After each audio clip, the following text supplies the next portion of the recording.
Ok, então. Mais uns estudos. Estamos escutando direitinho, né? Só para ter certeza. Ok. Então, nós vamos começar mais um estudo hoje, então. A Bela, infelizmente, não vai poder estar com a gente dessa vez. Ela está voltando de viagem, então ela está no avião neste momento. Mas mando um abraço para todos vocês. Então, antes de a gente começar, alguém tem algum pedido ou agradecimento a fazer?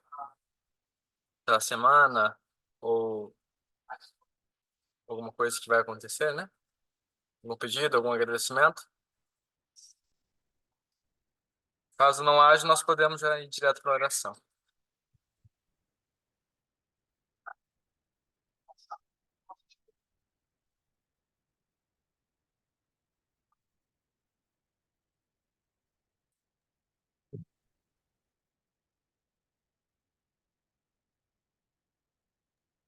Eu agradeço a Deus que sábado nós iremos. Sábado vai ter festa no céu pela decisão da minha estudante, entregar a vida a Cristo por meio do batismo. Então é motivo de agradecermos pela bênção que o Senhor nos concedeu, ela estar ali tomando a decisão, a melhor decisão da vida dela. Amém. Que bênção, Nelson. Que bênção. Mais Meu alguém? pedido de oração, Pode falar. é para que hoje eu me cadastrei para o ministério, né, de apoio à igreja, que o Senhor possa abençoar, né, essa ida e que ali seja produtivo, né, que eu aprenda, ganhe experiência na obra e possa ajudar, né, de qualquer forma, ao crescimento, ao avanço da palavra de Deus. Amém. Mais alguém? Eu vou fazer um pedido também. Eu quero, primeiro de tudo, agradecer a Deus, porque uma amiga minha fez uma entrevista hoje sobre o intercâmbio e ela passou. E quero pedir em relação a um programa de vida saudável que está acontecendo aqui na escola que a gente está. Aí tem várias pessoas com vários problemas de saúde, bipolaridade, muitas questões emocionais. Aí pedir que Deus ajude para que a gente possa usar os remédios dele para tratar essas pessoas e que ele possa intervir na vida dela. Amém. Amém. Vamos também estar em oração, né? Mais alguém?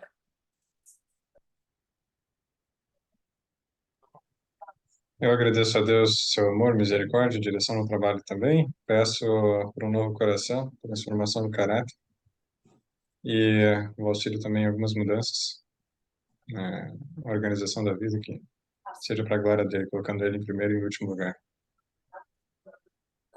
Amém. Amém. Agradeço também a Deus a maneira como ele tem conduzido a vida, os passos, respondido as orações.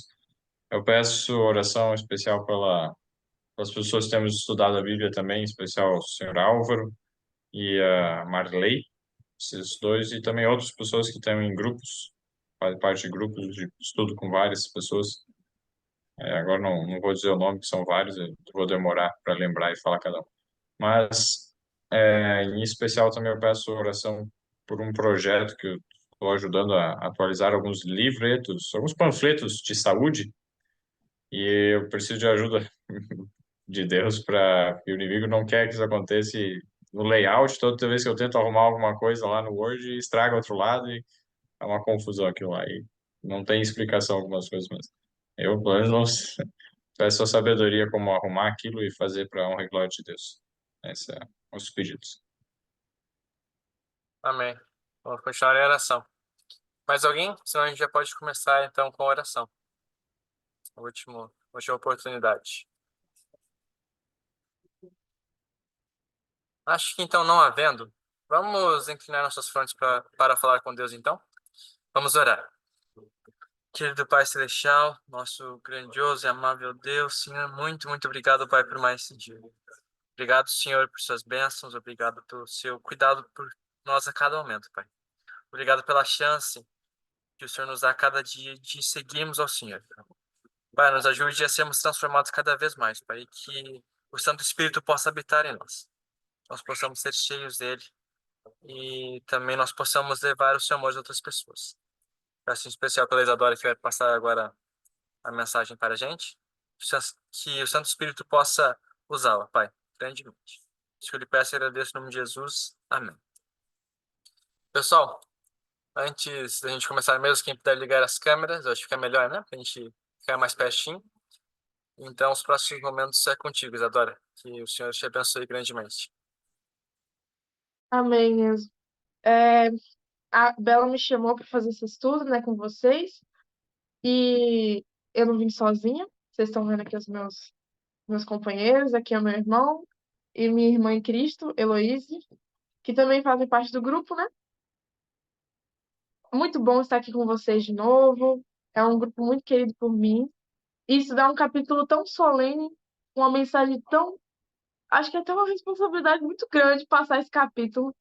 Mas ainda bem que eu não vou passar esse capítulo sozinha, né? Porque vocês vão falar também e vão complementar esse estudo com comentários assim que eu espero ouvir de cada um de vocês. Eu sei que vocês querem comentar, então já podem segurar o botão da mãozinha aí, porque a minha amiga Heloísa tá com um negócio aqui para ver, porque eu tô no celular, então eu não vou conseguir ver, mas ela vai ver.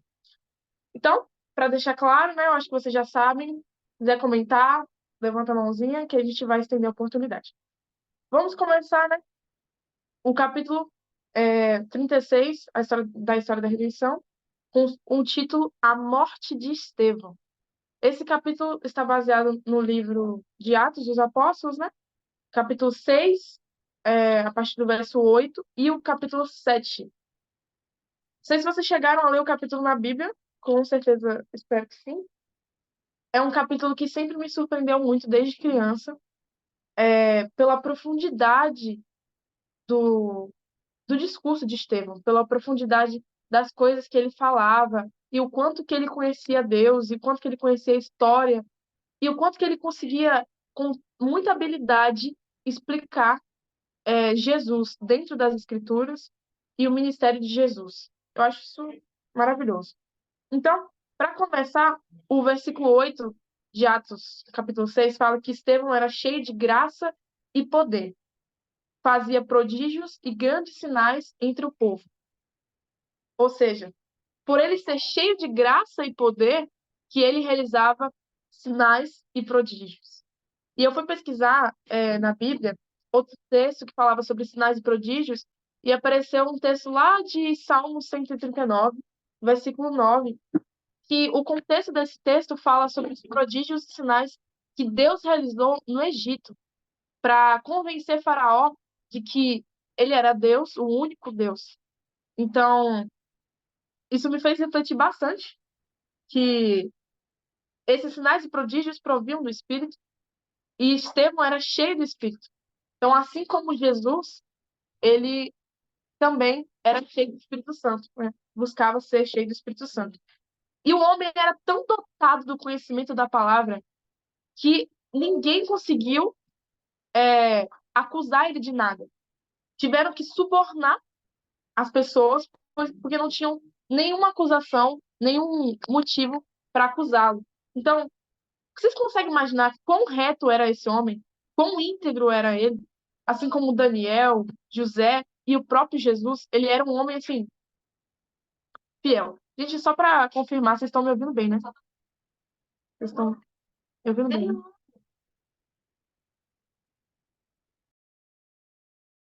Sim, estamos ouvindo. Só Ok, uma muito pergunta, qual bem. que é o texto de sinais e prodígios? É Salmo? Salmo 139, verso 9, se não me engano, anotei aqui no papel.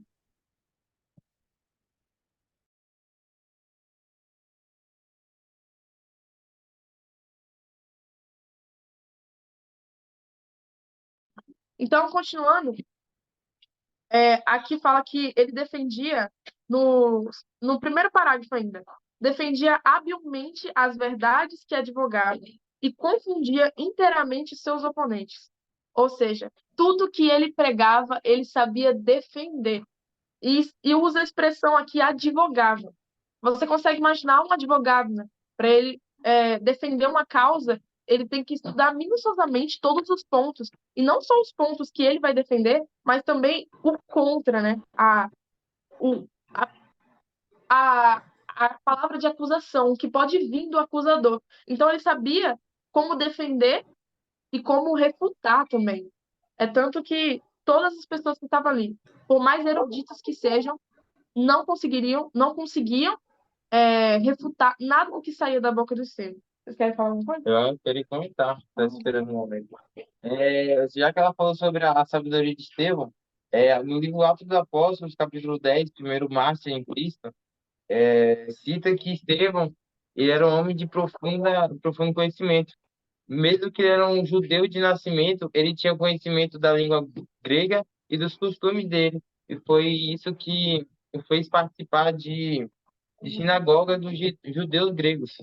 E foi nesse momento que ele proclamava a lei, Isadora comentou, e ele tinha um conhecimento total sobre lei, história, e ele nunca se perdia, não importava quem o confrontasse, quem jogasse argumentos, ele sabia defender bem a sua causa. E sobre essa questão, é importante a gente observar, porque quando no fim do tempo chegar e for a nossa vez, nós como mártires lá, de questionarem a gente, se nós não estivermos firmes e convictos como Estevão estava, a gente não vai ter a firmeza para poder falar como ele falou. E alguém gostaria de comentar sobre essa primeira parte? Então,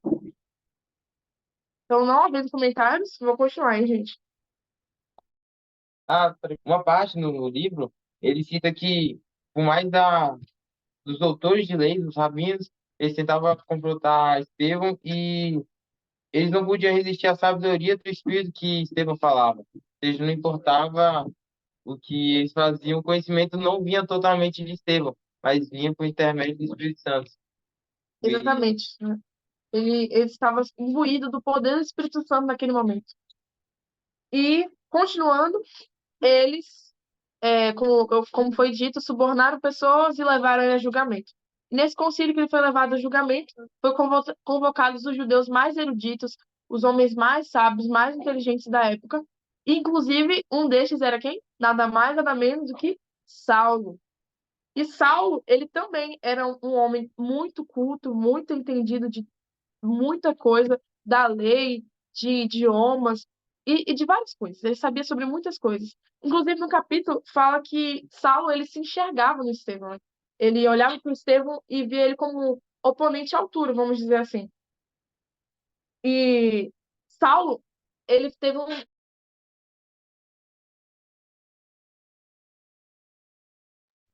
missão na condenação de Estevão.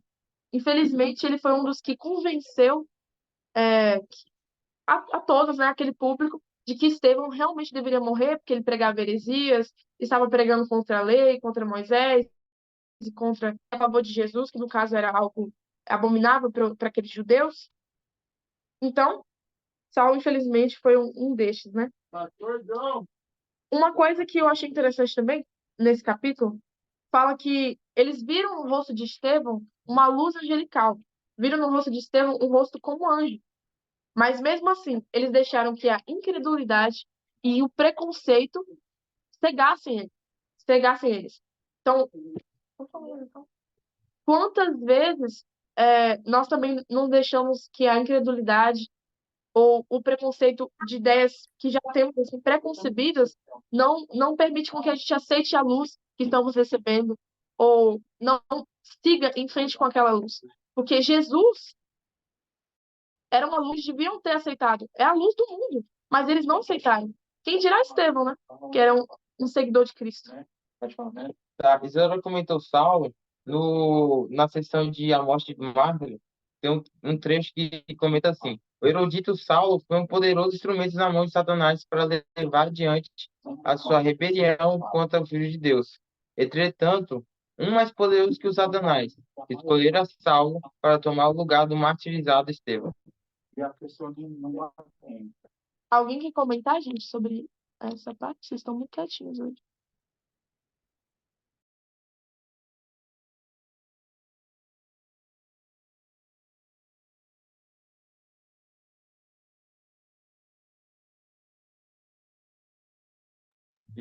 Depois a gente E comenta alguma coisa.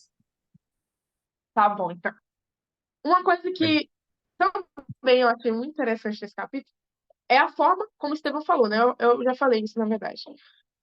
Mas aqui fala que ele começou com Abraão e fez um retrospecto através da história de geração em geração, repassando todos os registros nacionais de Israel a Salomão, acentuando os mais expressivos pontos para vindicar a sua causa.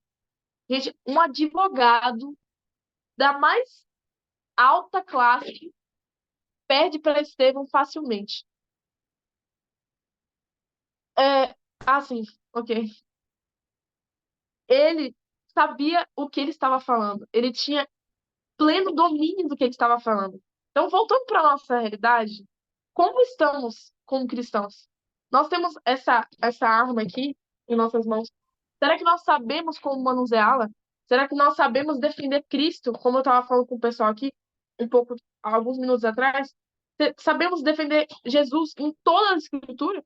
Porque Jesus é o centro da Escritura.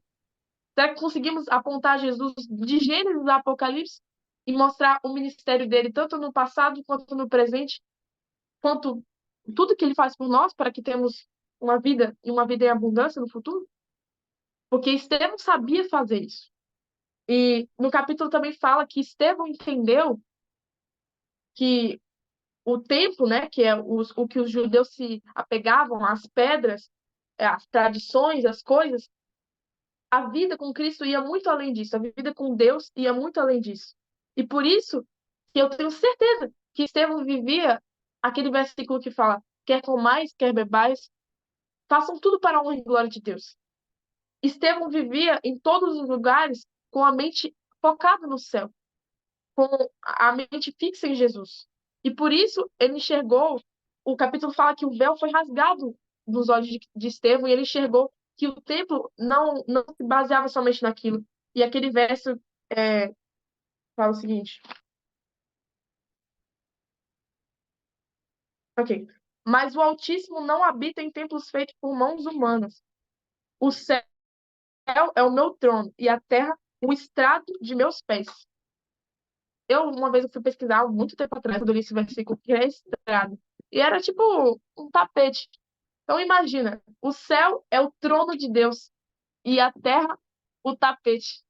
Então, um templo, por mais sofisticado que seja, por mais engenhoso que seja, não é capaz de comportar a glória de Deus. E Estevão tinha noção disso. Agora, os judeus que viviam naquela época não tinham noção disso. Eles achavam que a glória de Deus era algo é, tão, tão fútil que eles poderiam passar assim, manusear com as próprias mãos, e eles faziam todas as coisas de qualquer jeito, e eles faziam aquelas tradições e inventavam regra sobre regra porque eles já tinham perdido o amor a Deus. E por isso, tomado de ódio, eles mataram o justo, Jesus, e continuaram fazendo o que eles fizeram, né? E, novamente, eu abro espaço para comentários. Ok, Rafael levantou a mão. Mais alguém? Pode falar, Rafa. Então, eu queria comentar uma coisa do outro tópico que eu não tinha conseguido comentar na hora, estava meio ocupado, mas sobre. É interessante que em todo o capítulo sempre dá essa ideia de alguém estar defendendo a Deus. E eu acho interessante que, bem, pelo menos nos cultos em geral, se dá muito aquela ideia de Deus não precisa de advogados. Deus ele precisa de testemunhas. Tanto é que nisso se acaba criando muitas frases bonitinhas, como por exemplo, Deus quer que você pregue. Pregue, mas pregue mesmo.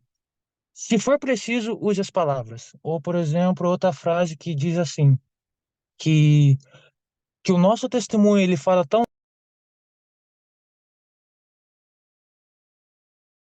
que aquilo que a gente fala.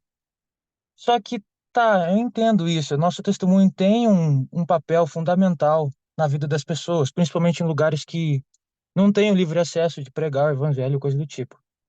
Só que, querendo ou não, quando a gente tem esse sentimento, Deus ele não precisa de alguém para defender ele, Deus não precisa de alguém para falar por ele, Deus ele vai fazer o serviço. Nisso a gente acaba se colocando numa posição de não preciso fazer nada, entende? Não preciso falar nada.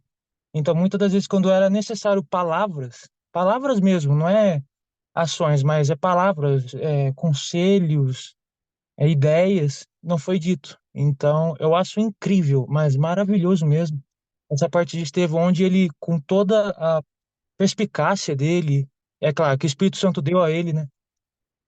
Eu acho muito incrível essa parte, porque realmente nesse momento se comprovou que alguém foi lá e quis defender Deus, né?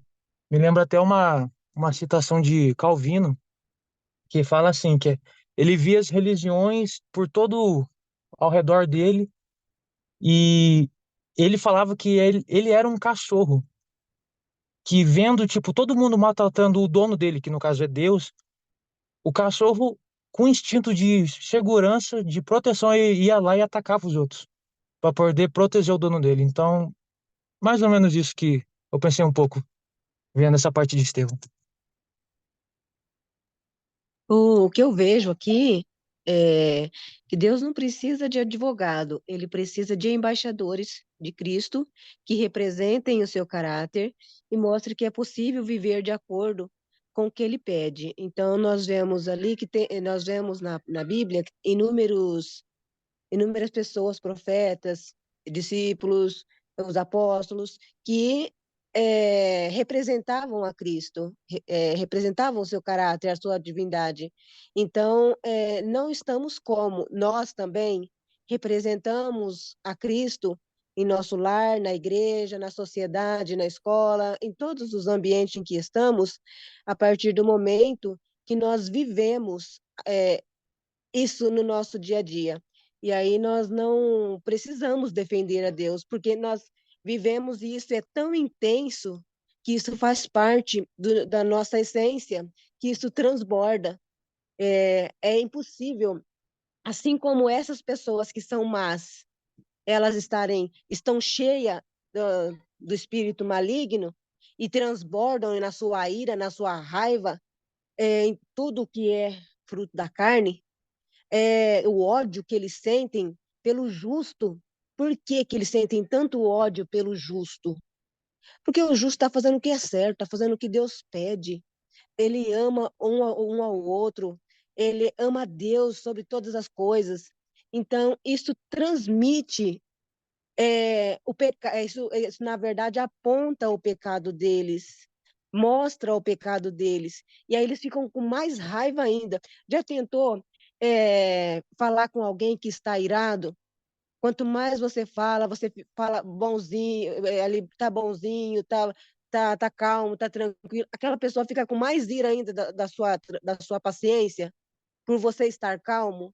É isso que uma pessoa que está dominada pelo espírito maligno, ela faz. Ela vai transmitir toda aquela ira interna que ela tem. E você pode estar em silêncio, a pessoa fica com raiva, você pode falar e a pessoa fica com raiva. Então, não há o que você fazer, o que nós fazemos, para impedir a ira do outro. Porque a pessoa vai estar irada de qualquer forma. E nós vemos isso ali, no caso de Estevão, ele uma pessoa eloquente, uma pessoa dominada pelo Espírito Santo, cheia do Espírito Santo, sendo atacada, apedrejada. Nós vemos no caso de Jesus. Jesus foi para a cruz em silêncio, suportou toda a sua dor em silêncio, e quanto mais o silêncio dele gritava tão alto que incomodava aqueles que estavam atacando. Verdade. Ninguém comentou. Agora o Nelson e depois o Eric. Não, Nelson abaixou a mão, então o Eric. Eu quero frisar aqui a respeito de Estevão, que ele estava cheio do Espírito Santo, né? E como é importante nós termos também essa unção diária em nossas vidas para suportarmos as provas que virão no futuro.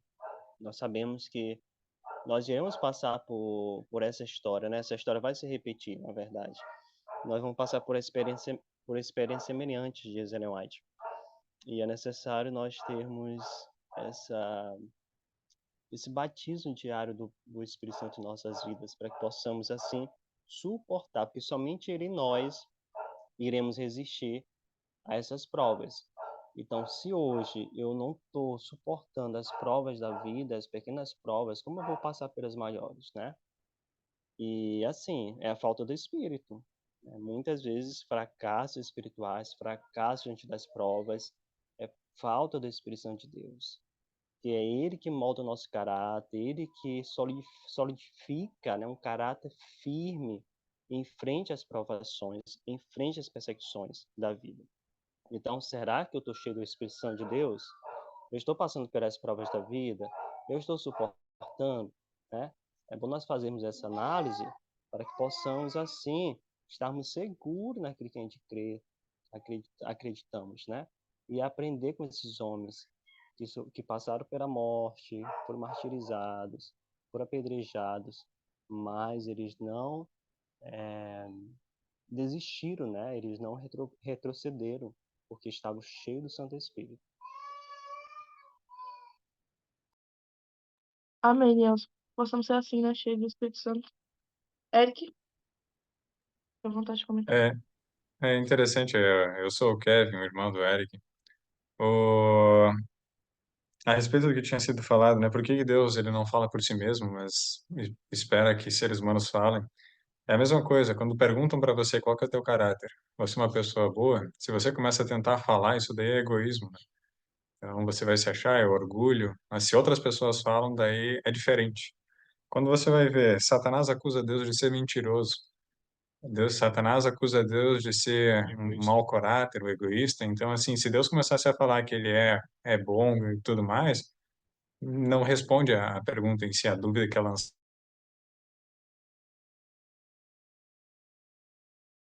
Isso é muito verdade, né? lançada, né? Mas Então, aqui nesse tá bom. sentido, Mais quando alguém você quer vê, falar? né, Isaías, estão escutando? É que travou pra mim, mas pode continuar. Perdão, perdão, perdão. Oi, voltou? Voltou. Tinha Sim, travado pode aqui. falar. Então, para responder a essas questões, você acaba decorrendo, né, a necessidade de testemunhas. E Isaías capítulo 6, o verso 8 diz: Depois disto ouvi a voz do Senhor que dizia: A quem enviarei e quem há de ir por nós? Então disse eu: Eis-me aqui, envia-me a mim, diz Isaías. Eu Quando vi. você Não foi. quando você vê exatamente, né?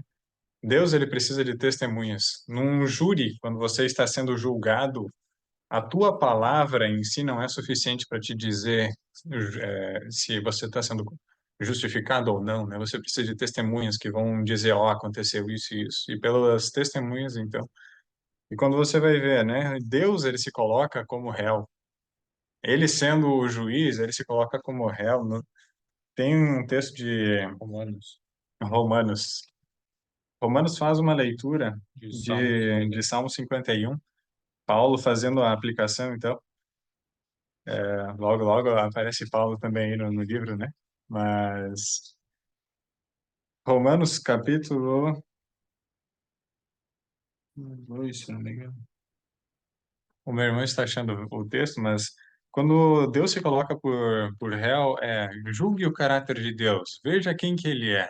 Ele pede para que nós arrazoemos com ele. Então, ele se coloca a ser descoberto. E é interessante, se Deus não se revelasse para a gente nunca saberia nada a respeito do caráter de quem Deus é. Mas Deus está constantemente agindo na nossa vida e se revelando para nós.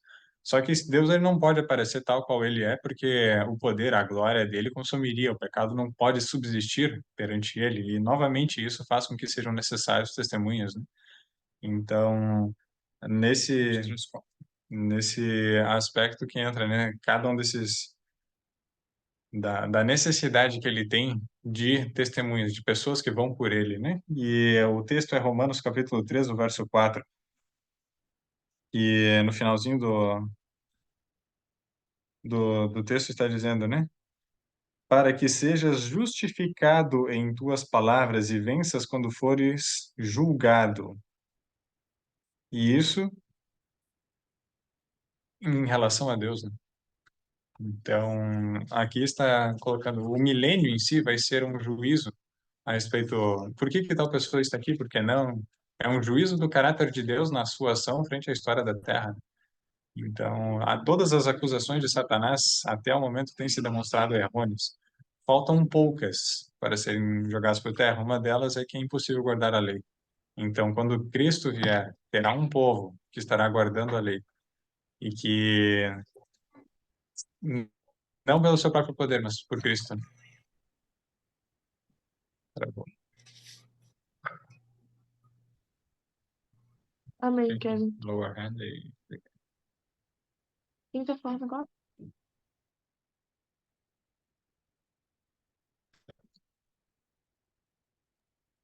Alguém Perdão, pode ir?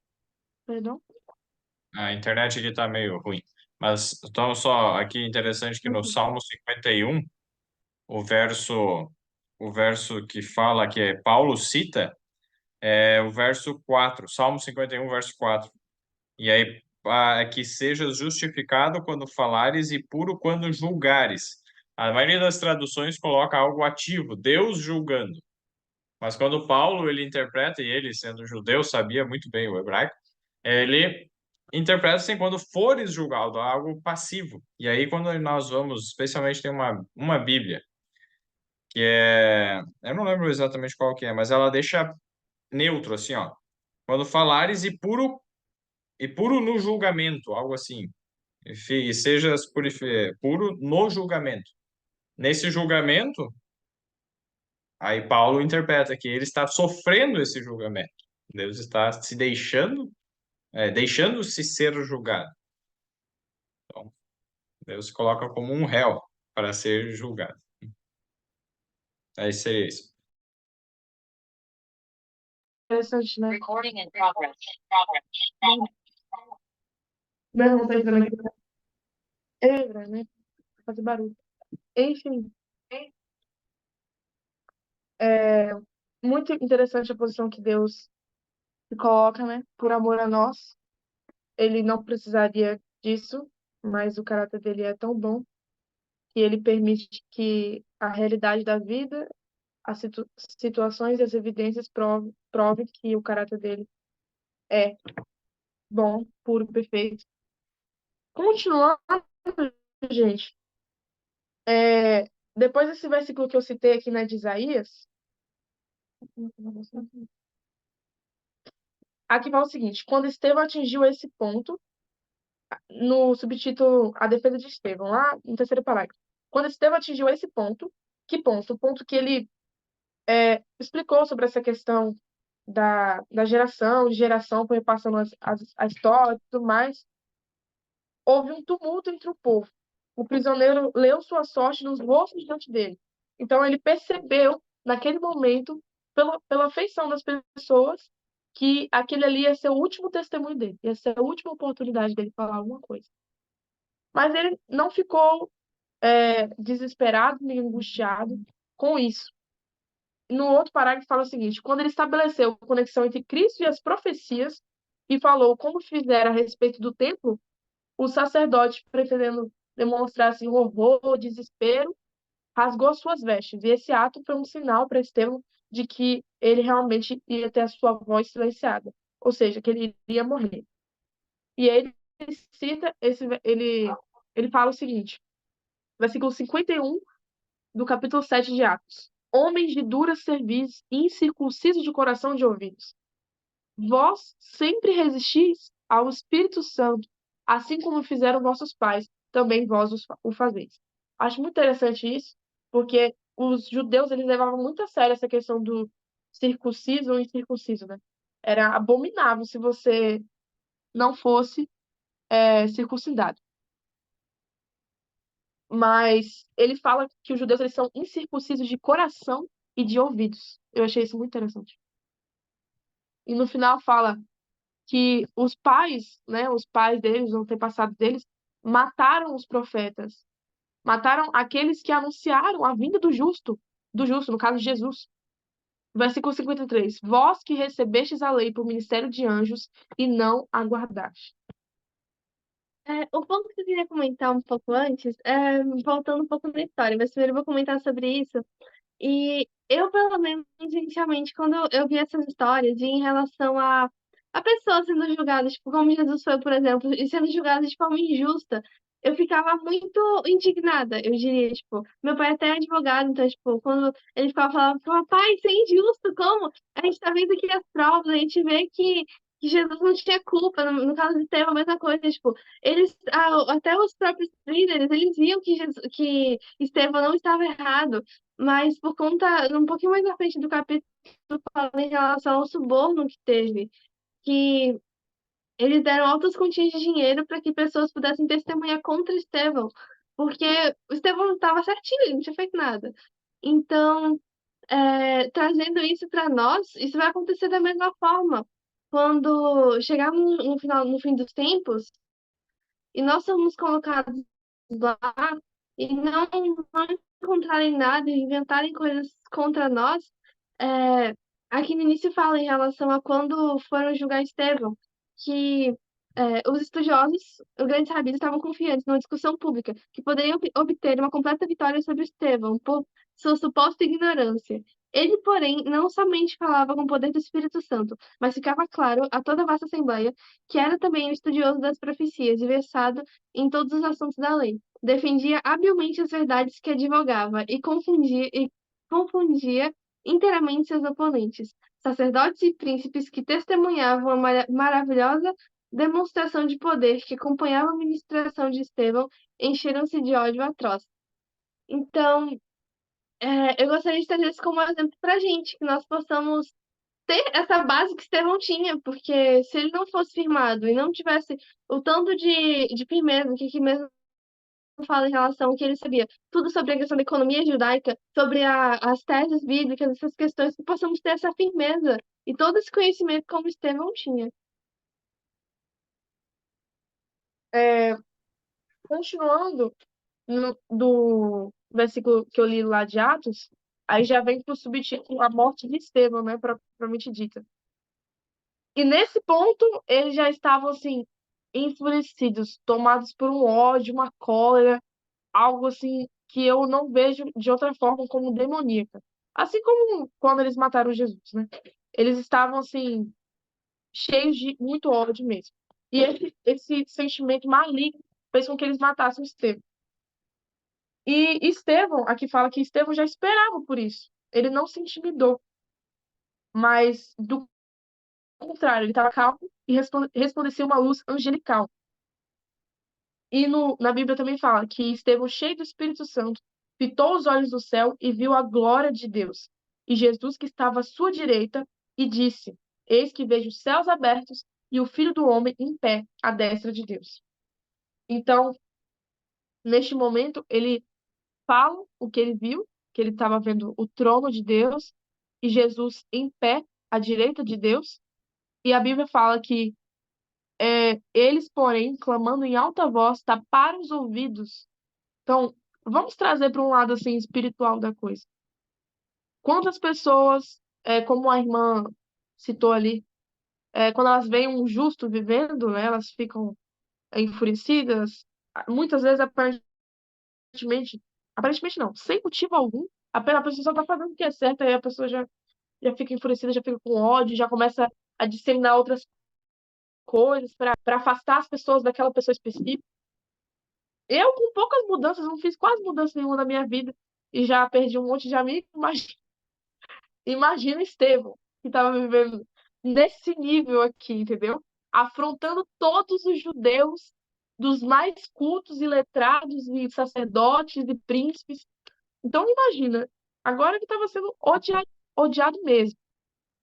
E eles taparam os ouvidos para as verdades óbvias, que eles viam claramente que eles estavam sob a direção do Espírito Santo. Então, como a Heloísa falou, no fim do fim, porque a gente já está no fim dos tempos, no fim do fim dos tempos, as pessoas elas vão fazer isso também. Elas vão tapar os ouvidos, tapar os olhos, como diz aqui, né? Vão ser incircuncisos de coração, de ouvido, para as verdades óbvias, que serão levadas a elas sob a direção do Espírito Santo. E elas vão negar o Espírito Santo. Assim como os judeus aqui negaram o Espírito Santo e para eles foi a última oportunidade, né? Como a gente sabe, estudando a profecia de Daniel, foi a última oportunidade dos judeus.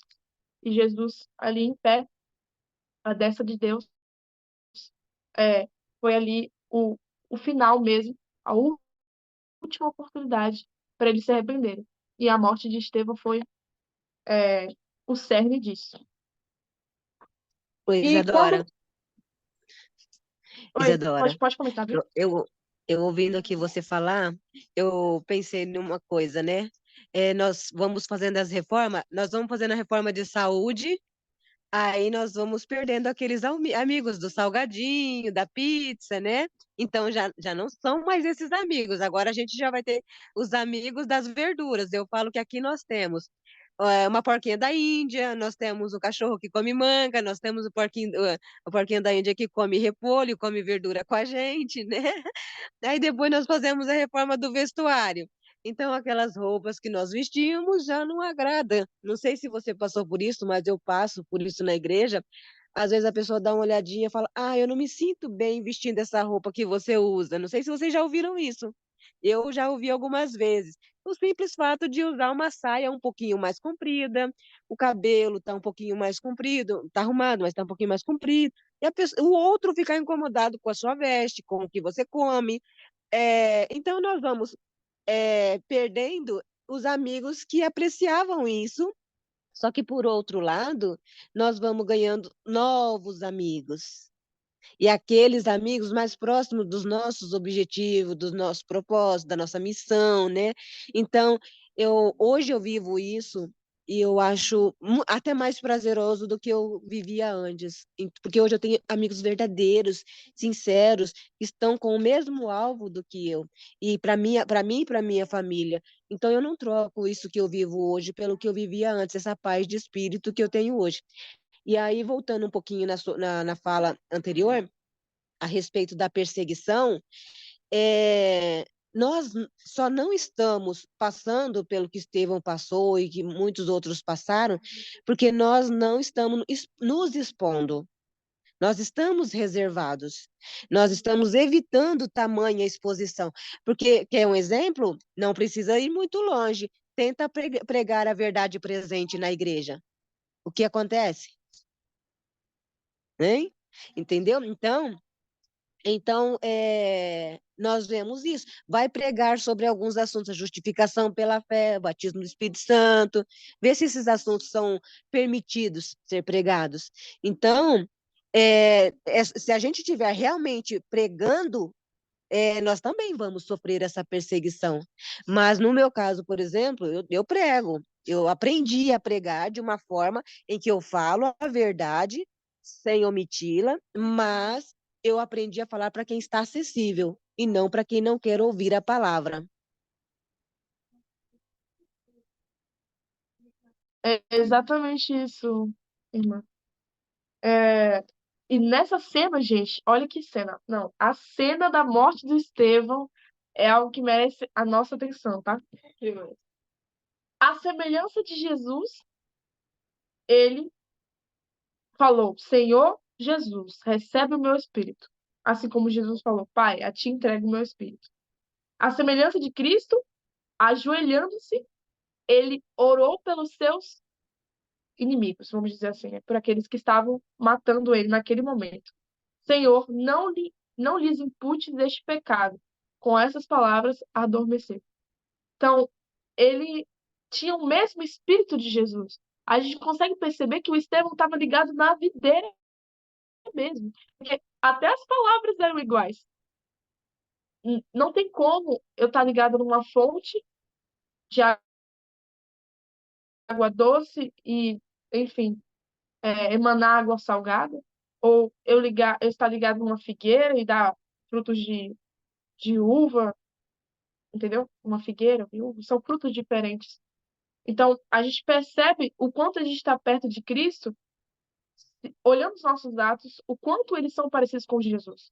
Nesse momento, o Espírito de Cristo é o Espírito de amor, amor incondicional, até mesmo para aqueles que estavam matando, tirando a vida dele. O amor que Estevão tinha, ele tinha por todos. E nesse contexto de verdade presente, muitas vezes a gente não sabe pregar.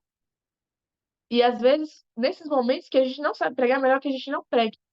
Porque se for para a gente afastar as pessoas da mensagem, que a mensagem aponta para Deus, consequentemente, se afastarmos a pessoa da mensagem, a gente também está afastando a pessoa de Deus.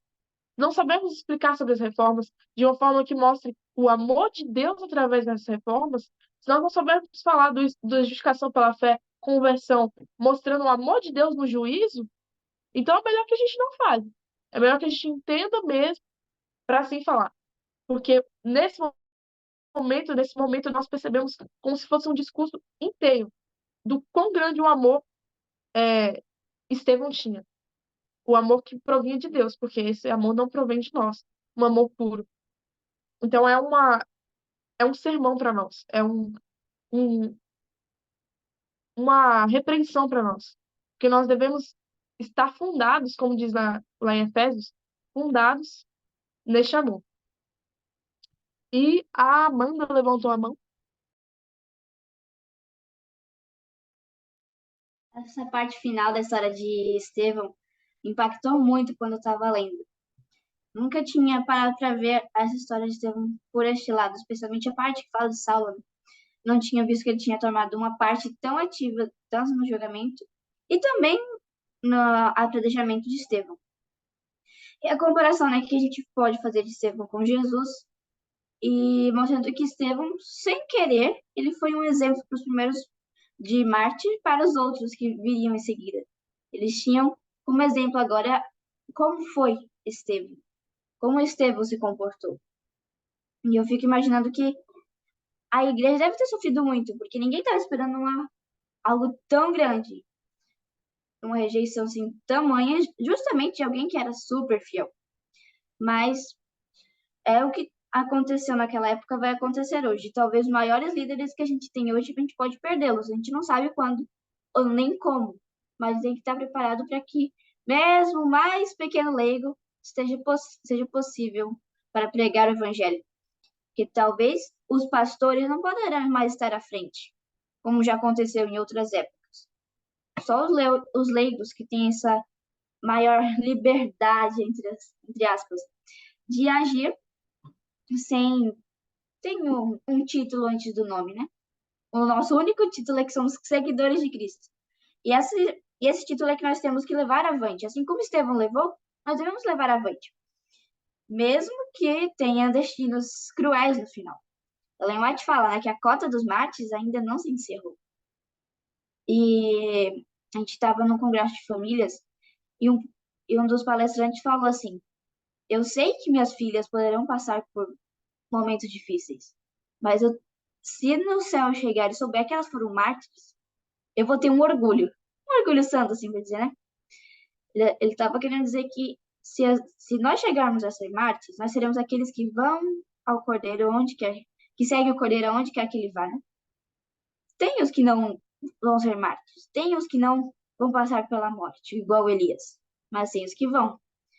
Então, quem for, vai ter algo assim, vai ter vivido a experiência de Cristo muito mais próximo. Acho que vai poder compreender mais. O céu para ele vai ter um maior significado. E eu acho que é a mesma coisa que com Estevão. É uma história assim muito impactante. Com certeza. Muito obrigada pelo comentário, pela participação. Continuando, como você disse, né? Depuseram as vestes de Estevão aos pés de Saulo, e ele consentiu com a morte de Estevão.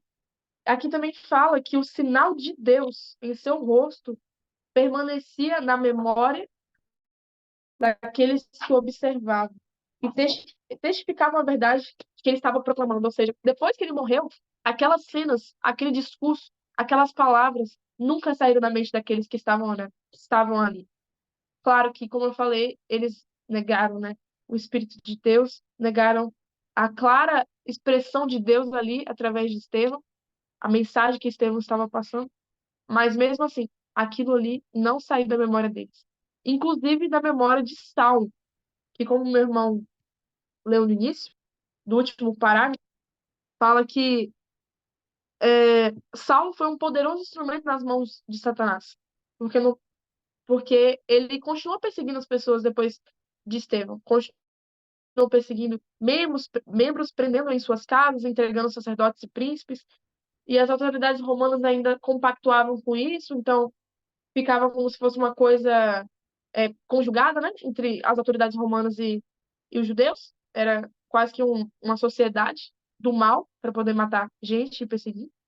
Então, Saulo foi um dos mais poderosos instrumentos nas mãos de Satanás para continuar levando avante a rebelião contra Jesus e contra a mensagem que Estevão tanto pregava, né? Que era Cristo no centro de todas as Escrituras. Mas ele também foi antes escolhido como um poderoso instrumento na mão de um mais poderoso do que Satanás, o mais poderoso de todos, que no caso é Deus. Então, ele depois, no próximo capítulo, acho que a gente vai estudar sobre Saulo, né? Então, vou deixar essas coisas para o próximo capítulo. Mas, voltando um pouquinho,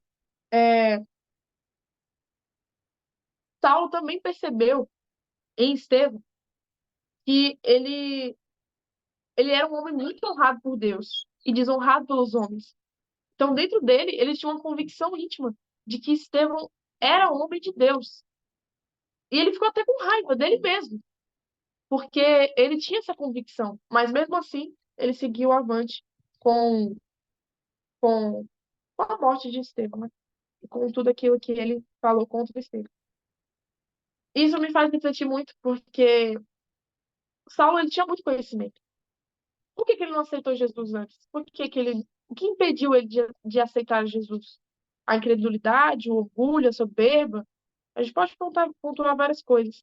O que tem nos impedido de chegar completamente a Cristo hoje? O que tem nos impedido de levar completamente a obra de Deus e não parcialmente, não do jeito que a gente quer, assim como os judeus da época fizeram?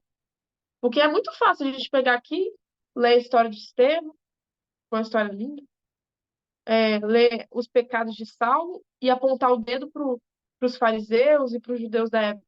O difícil é a gente olhar para nós mesmos e enxergarmos que nós também temos um coração de fariseu, um coração duro, incrédulo, que somos muitas vezes incircuncisos de coração, incircuncisos de ouvido, que tapamos, hã? Mesmo vendo a luz. Que mesmo vendo a luz, nós tapamos nossos olhos também. E como eles fizeram, tapamos os nossos ouvidos para ouvir as verdades que Deus nos chama. Porque as verdades que Deus nos fala como povo é algo é, especial, é algo grande e que todos devem seguir. Mas tem certas coisas que, que são coisas específicas. O chamado de Deus para a minha vida não vai ser o mesmo, o meu não vai ser o mesmo da Elô, não vai ser o mesmo do Brian. Talvez sim, talvez não. Mas cada um tem um trabalho específico nessa terra. Nós estamos lutando para descobrir, nós estamos lutando para viver sobre a direção do Espírito Santo, ou nos achamos autossuficientes e com o conhecimento que temos, porque muitas vezes a gente se acha cheio de conhecimento. Nós vamos ser sábios aos nossos olhos para decidir as coisas da nossa vida. Então, essas coisas, esses pequenos detalhes, depender de nós mesmos e não dependermos do Espírito Santo, faz com que a gente caia no mesmo erro dos fariseus. E não enxergue a luz que está na nossa cara. Não enxergue o rosto iluminado que está em nossa frente. Então, é algo que me faz refletir muito nesse capítulo. Muito, muito, muito mesmo. Se eu estou sob a direção do Espírito Santo ou sob a direção da minha própria vontade, do meu próprio entendimento. Mais alguém quer fazer algum comentário? Caso não, vamos encerrar o estudo com oração.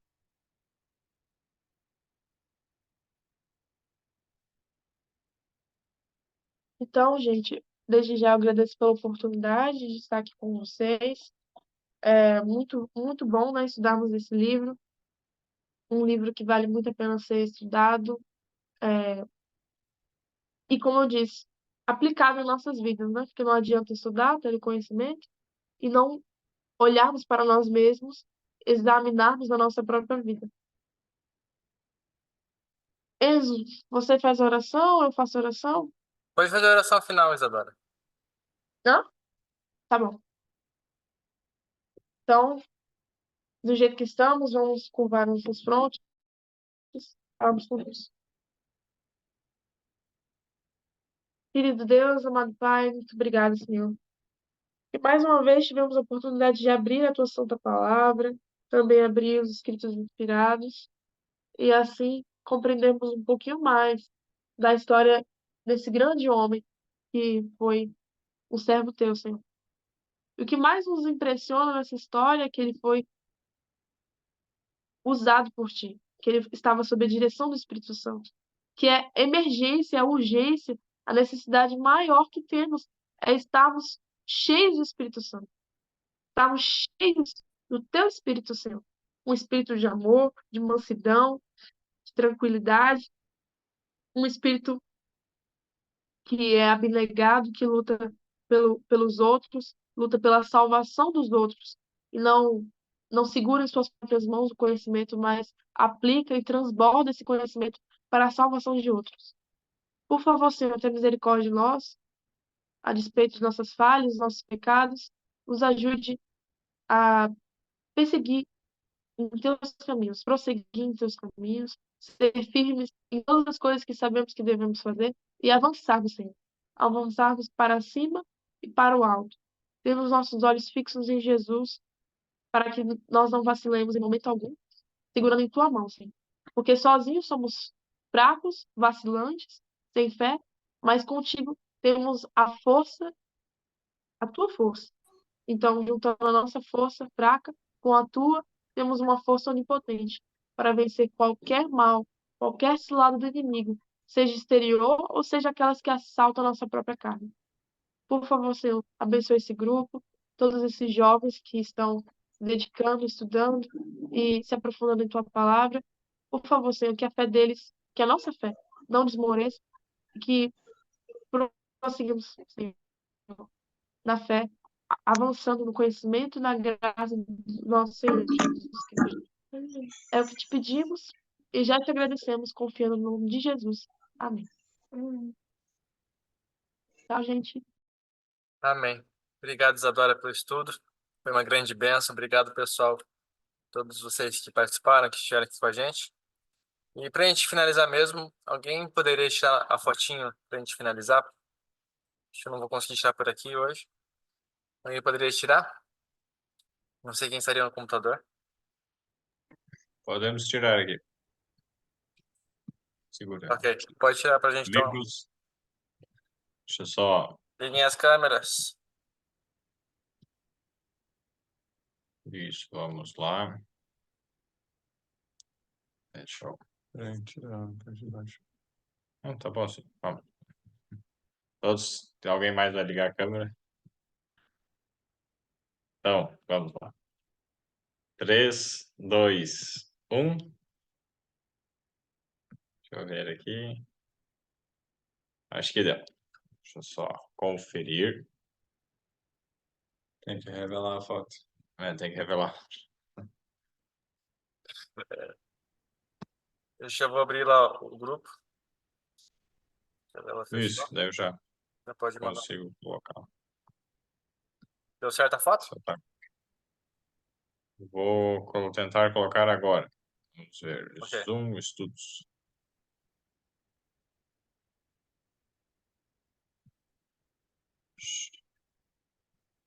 Chegou a abrir o grupo? Acho Abri. que Tá aberto aqui. Tá, mas não tá aberto para todos mandarem mensagens, né? É. Só agora sim. É que demora um tempo. já. Demora um pouquinho para entrar. Foi. Tá só carregando aí. Ok. Mas deu certo. Ok, então muito obrigado, Eric. Então, Beleza. gente, muito obrigado. Aí, entrou. Muito obrigado, gente. Uma ótimo restante de semana para todos. Semana que vem nos encontramos mais uma vez. Um abraço a todos. Ó, a Bela acabou de entrar. Oi, Bela. Tchau, Bela. Já entrou no finalzinho de estudos. Oi, gente. Tchau, então. Que saudade, Bela. Peraí, deixa eu ligar a Vamos ver. câmera. A gente tá aqui voltando pra casa. Vamos ver vocês. Peraí que eu não cheguei perto. Aqui, ó. Ai, oi, Briana. Tudo isso. Essa massinha? Eu fiz uma bênção. Eu tava lendo o capítulo. Foi maravilhoso. Sim, uma incrível. Que bênção. Vamos ver vocês, gente. Boa noite pra todo mundo. Eu tô aqui no Boa grupo. noite. Eu tô... Deixa quieto. Até a próxima. Boa noite, pessoal. Até mais. Gente.